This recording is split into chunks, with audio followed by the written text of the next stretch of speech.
Эдгар Мамедов, Мануэль Гомес Кампос. Әлем чемпионаты. D4, D5, C4, E6, Уәзір гамбиті AT3, C6. Бұл нотебом деп аталады, немесе славян үшбұрышы. AC3, DC. Осымен C4-тегі сарбаздан айырылдық. A4, піл, B4, әнде мына сарбазға жабысайын деп тұр, мүмкіндік бермей тұр мынаны алуға.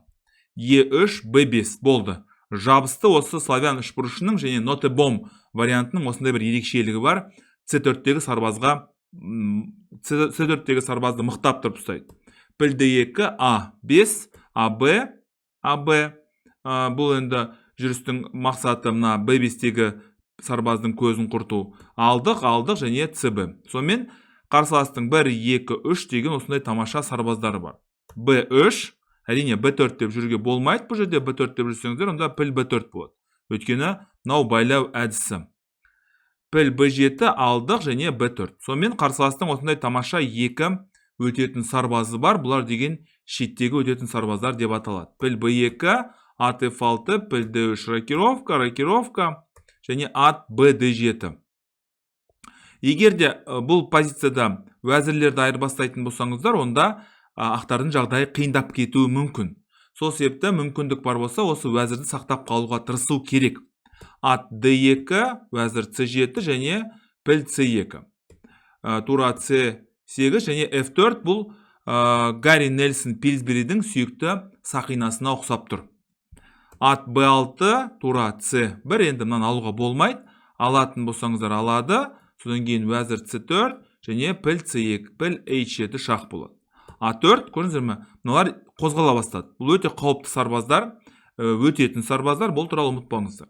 D5, алға қарай ұмтылды. Енді мына аттың көзін жою. Бұл атты мен деген үнемі айтам, өрт сөндіруші, қорғаушы деген лақап атыр. Уәзір E7, амалсыздан оны қорғау атыр, алдық және ат негізгі орталыққа орналасты.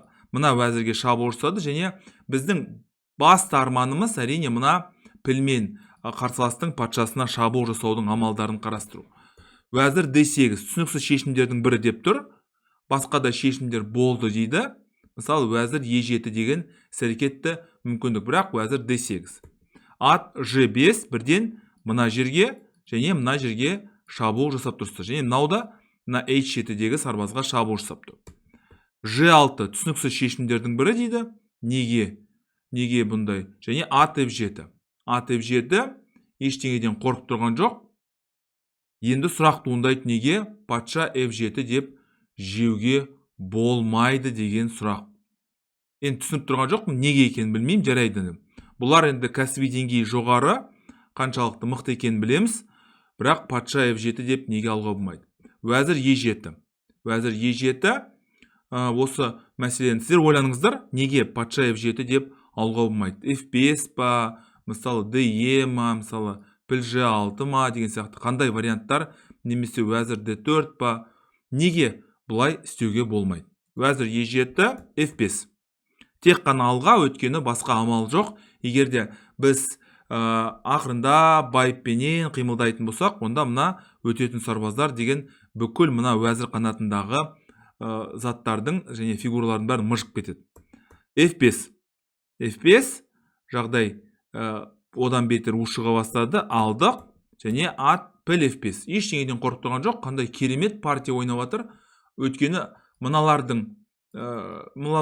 деген мүлдем жұмыс істеп жатқан жоқ, сол себепті осындай іс-әрекетті жүзеге асыруға болады. Уәзір E3 шақ және патша H1. Тура C4.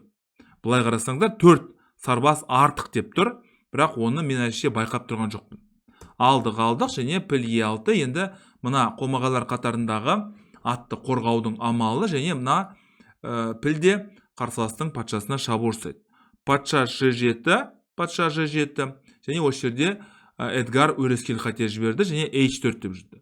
Ең дұрысы уәзір G4, бұлай алдық және алдық, осындай варианттарды ойнау керек еді дейді.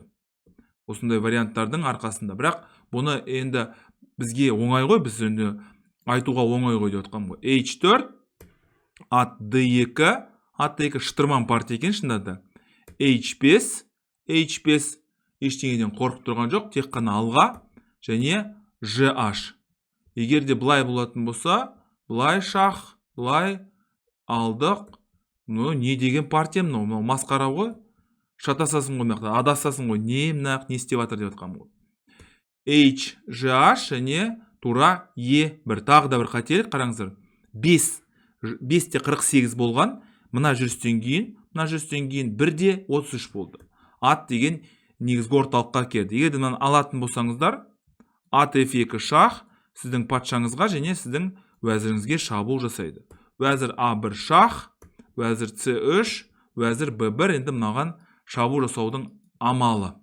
Жағдайымыз қиын. минус 393. Шах, патша H2 және H4. Енді қарсылас Мануэль Гомес Кампос енді ол қателесе бастады. Тура F1 мынаған шабуыл жасау. Уәзір G3 шах, тағы бір қателік. Мысалы A3 деген әрекеттің арқасында емін-еркін жетістікке жетуге мүмкіндік бар болған дейді. Шах, былай және H3. Мүмкін мат қойғысы келген шығар. Мат қойғына жерге. Дәл қазір қараңыздар, 8-82 болып кетті. Уәзір B2 шах, былай және біз мына F2-дегі аттың көзін жойдық. Үф деп айтсақ болады. Шах, патша H1, уәзір C3, уәзір B1, уәзір D4, тағы бір, және уәзір F5. Осымен ойын аяқталды дейді. Өте шытырман партия. Ақтар ұтты, қаралар ұтылды.